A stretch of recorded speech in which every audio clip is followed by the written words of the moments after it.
wherever you are in the world. My name is Sherelle Blazer, and I'm the director of the International Climate and Policy Campaign at Sierra Club. And it is my honor to welcome you all to the Global Grassroots Climate Leaders Summit. This summit is being hosted by Sierra Club and Friends of the Earth, US, along with over 30 grassroots leaders and organizations participating from all over the world. Several weeks ago, President Biden hosted a Global Climate Leaders Summit for Earth Day for the purpose um, sorry, for the purpose of leaders and heads of state from 40 other countries to commit to action on climate change. We applaud that effort, but we also know that it is those individuals and organizations on the front lines of the climate crisis, fighting for their lands and water, health of their communities, and sustainable livelihoods that are the true leaders of this work. The word honored keeps coming to mind because it is an honor to be holding space with and working alongside these environmental leaders, experts, lawyers, youth, artists. Some have been in the trenches doing this work for decades, and some are just old enough to go to high school. I'm excited for you to meet each of them through the course of today and get to know how we can be working together on the common goal of an equitable and just transition from the fossil fuel economy to an equitable, I'm going to keep saying that word, equitable, clean energy future that centers those who have been marginalized to this point and who have contributed the least to the climate crisis, but have the most to lose if we don't get this right together and in short order. So with that, I'm going to hand it over to Neha Matthews Shaw, um, and she will tell you more about what to expect over today. Thank you. Thanks, Sherelle. Hi, everyone. My name is Neha Matthew Shah, and I'm the Acting Associate Director for Sierra Club's International Climate and Policy Campaign. And before I dive into the details regarding the summit, I wanted to share a bit of context about why this summit matters and why the centering of global grassroots voices, especially by US policymakers, decision makers, and even those of us doing international climate and energy policy work, is crucial. I will never forget visiting one of the world's largest integrated power generation and coal mine projects, the Sasan Ultra Mega Coal Power Project in Singrauli, India. This project was originally financed in 2010 with more than $900 million in US taxpayer money through the US Export Import Bank. Since then, this plant has been responsible for numerous counts of corruption, human rights and labor violations, as well as at least 37 deaths over the past decade, not counting the deaths of 6 people killed just last spring during a massive coal ash flood at the site of the plant and mine that could have been prevented. Along with groups on the ground in India, grassroots leaders in Singrauli, Friends of the Earth US, and others, we've been working to hold US Exim Bank accountable for its inaction around the impacts of the Sasan coal-fired power plant. Unfortunately, this is not the only disastrous story about US finance of fossil fuels overseas. It's inaction following the calls and action of grassroots communities, and we will stand collectively to ensure that the US ends all fossil fuel finance overseas immediately, including coal, oil, and gas projects.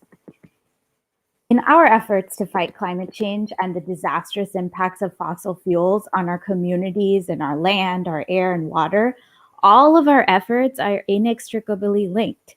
In the US, we can't celebrate a win on slowing the impacts of climate change unless we also account for environmental justice towards the most marginalized and impacted Black, Brown, and Native communities within our country. We in the US must also engage our government and our decision makers to be responsive to and address climate change in a just and equitable way around the world. As Sherelle said, the Biden World Leaders Climate Summit, which was held in April this year, was an important moment, but didn't provide for much dialogue between grassroots leaders from countries around the world and decision makers. Through our Global Grassroots Leaders Summit, we're seeking to bring attention back to grassroots leaders who have been leading the way and whose localized issues and need action and accountability, particularly from US agencies and the US government. So this summit kicks off today with webinars to welcome the grassroots leaders, followed by webinars on US fossil fuel finance overseas, a renewable energy finance, and a just global transition away from coal. On Thursday, grassroots leaders will be meeting with the senior advisor to the Office of the Special Envoy for Climate, John Kerry, as well as leaders from the U.S. International Development Finance Corporation. And finally, on Friday, grassroots leaders will meet with the staff at the U.S. Department of Treasury and the U.S. Export-Import Bank. By bringing this discussion of negative impacts and the failed promises of US-supported fossil fuel projects overseas, as well as the benefits of distributed renewables and just transitions to US leaders, we're looking to more effectively push for change on a global level. This is the first such summit where the Sierra Club and Friends of the Earth US are working to emphasize the importance of decision makers engaging with and listening to the voices of grassroots leaders and climate activists around the world. While not every country may be represented at this initial event, we intend on hosting future summits, meetings, and such accountability-focused dialogues to engage global grassroots leaders. At this summit, we'll have 33 grassroots leaders from 30 different organizations and 17 countries participating. Along with lifting up the specific asks of these grassroots leaders, we are united in calling on the US to end overseas finance of fossil fuels and to lead a global coal phase out and transition to clean energy. And with that, I'm going to add it to our friends at Friends of the Earth US. Kate? Great. Thank you so much, Neha. That's a great, Neha and Sherelle. That was a great setting up, why we are here. And just to sort of build, Neha had discussed the Sasan coal plant and mine that the U.S. Export-Import Bank had supported and continues to support. And it's an incredibly terrible project, as Neha mentioned, but most of you probably have never heard of the U.S. Export-Import Bank. I had never heard of them. I had never heard of the U.S. International Development Finance Corporation or any of these other institutions. But it's important that we do hear about them because they provide billions of dollars every year to fossil fuel projects all over the world. It includes the Sasan coal plant and mine in India, but many, many others, including liquefied natural gas development in northern Mozambique, which has had horrendous impacts on local communities, lost land, lost homes, lost livelihoods, an increase in violence due to increased income disparity caused by the gas development, and many other terrible impacts, in addition to the climate impacts from the extraction and burning of fossil fuels.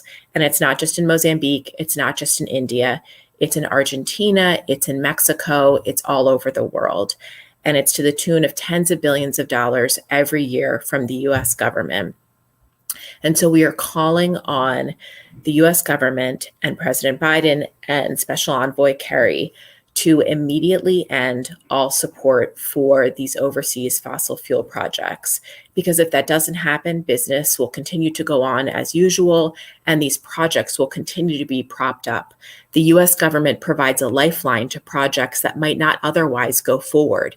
And once the US government becomes involved in this project, that encourages other governments and other private banks to get involved in these projects. And so we have the U.S. Export-Import Bank, which is an export credit agency, which the sole purpose of those export credit agencies is to encourage exports from the home country and to encourage jobs in the home country.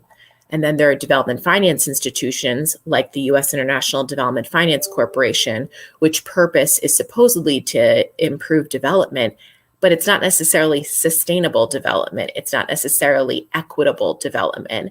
And so we are here to hold our leaders accountable and make sure that when the U.S. Export-Import Bank, the U.S. International Development Finance Corporation, and these other agencies choose which projects to support, they choose clean, sustainable, and equitable projects, especially distributed renewables projects, such as small and mini grid solar and wind systems. We have seen an increase in that support, that type of support of projects, especially from the U.S. International Development Finance Corporation. And we want to see billions and billions more be shifted away from fossil fuels towards renewables, especially distributed renewables, but with the prior and informed consent of communities that are being impacted, to make sure that whatever is being financed from these agencies has the buy-in and support and is actually helping the communities that it is supposed to help. So I'll stop there, but once again, just want to reiterate that our ask for the US government is to immediately end all overseas support for fossil fuels and ramp up that support for renewables. Thank you so much.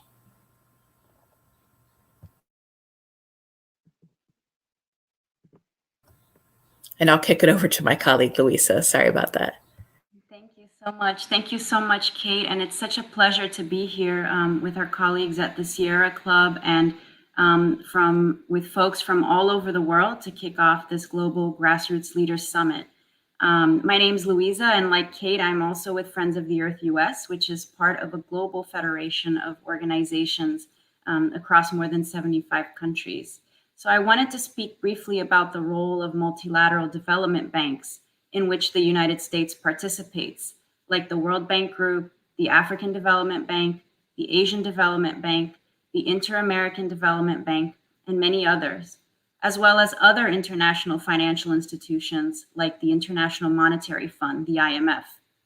Multilateral development banks have provided tens of billions of dollars to fossil fuels annually since the Paris Agreement was signed, and they have continued to do so even during pandemic recovery, despite all the talk about the importance of a green recovery and the benefits that this could bring to countries. While we still see a lot of finance going to coal and oil, a lot of this new finance is going to fossil gas, which in most cases has failed to bring about promised development objectives and has in fact created new forms of harm and risks for communities and national economies around the world. International financial institutions like the World Bank Group and the IMF influence countries' energy and development pathways, not only through project and crisis lending, but also, and this point is extremely important, by influencing policy changes in these countries. And so far, research from our civil society partners has shown that a lot of this policy changes and advice are enabling fossil fuel expansion and dependency in the name of development. But momentum to shift finance away from fossil fuels is increasing. Recently, the European Investment Bank, a multilateral development bank, made history when it announced that it will no longer finance coal, oil, and gas. And we want to see the other multilateral development banks follow suit. Now, perhaps what's less known is that international financial institutions are funded with taxpayer money from countries around the world. And the United States is the largest shareholder in the World Bank Group and the IMF and many other international financial institutions, which gives it significant power to direct decision-making in these institutions.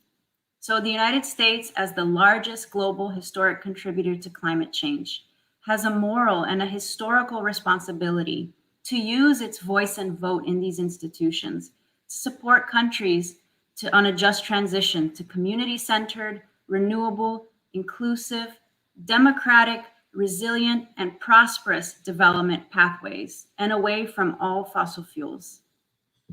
Thank you so much again, and I will pass it back to my colleagues at the Sierra Club.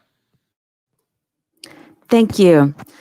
Oh, goodness. Okay, so that is all super exciting. We have a few days just packed with really important meetings, and I want to pass this off to Ramon Cruz, who's the president of Sierra Club, to give a few remarks before we end. Okay, thank you so much, Sherelle, and the whole team. Can you hear me okay? Yep, okay, great. Well, thanks a lot for the invitation to help kicking off this important event. My name is Ramon Cruz. I use pronoun he, him, his, and I'm speaking to you from the occupied territory of the Canarsie people, which is known today as Brooklyn in New York. Thanks a lot for joining. It is so crucial that the work at the grassroots level maintain a dialogue and join forces in the struggle. It is a crucial way to confront the climate crisis. In Puerto Rico, where I'm originally from, we're fighting coal pollution from AES, a multinational corporation, and many organizations have joined in that struggle, but the struggle wouldn't be complete unless we know the source and where the consequences of our pollution is going. So in our case, it was crucial to build bridges with communities in Colombia where the coal is coming from, and also with communities in Dominican Republic that it was in the past getting a lot of this pollution, the ashes from the coal burning in Puerto Rico. So it is important or crucial to make these links and to join forces and be just much more informed. So we have held a couple of meetings together and rallies across the continent that it's all part of the same pollution, right?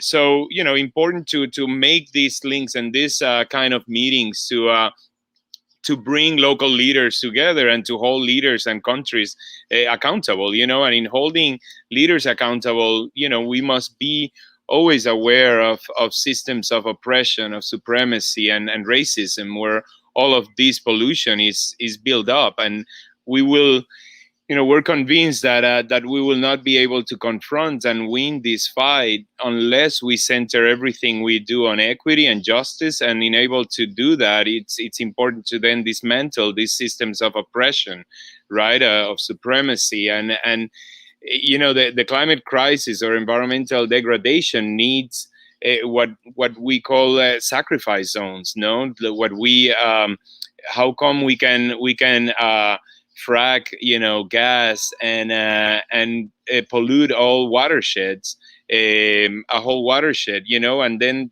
the people where people actually need the water, and so we know that in order to conceive of these sacrifice zones, then the people that live in these zones are become disposable, no, and we cannot really conceive people of disposable unless we have an ideology based on supremacy and racism. So this is why we must really basically confront the whole system in order to win this fight. So with that, I wish you all the best in the upcoming hours and days, and to build these bridges, to share information, and to gain momentum. So with that, I'll hand it over back to Sherelle, and hope we have a discussion or questions if there are any. So please bring them up, bring questions forward. Thank you, Ramon. I'm not sure if we're getting any questions just yet. I don't think we have any questions yet, so I will just try to bring this conversation to a close in case a question comes in. If y'all can just chime in and let me know.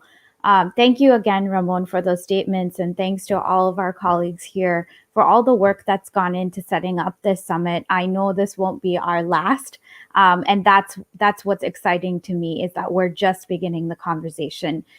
For all the viewers out there today and whenever you're watching this, really encourage you to check out our webpage about this summit.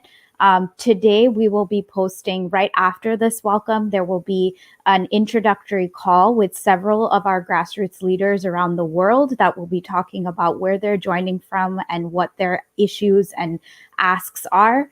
Following that, we will have 3 different webinars. So as Ramon just pointed to the importance of understanding these issues and what people experience, we have several incredible examples of what people are going through around the world and what they're asking for.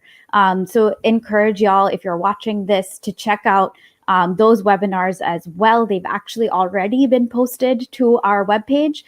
So we will be sure to link that as well, so you all can watch those webinars. Look out for next steps and action items coming out of this summit. A big piece of the summit is going to be private meetings with U.S. agencies, but we are excited for all of the ways in which we will hold our decision makers accountable along with grassroots leaders around the world. And I don't think we're seeing any other questions come in. So unless any of my colleagues have anything to add, we look forward to kicking off the rest of the summit. Thank you, everyone. Thank you.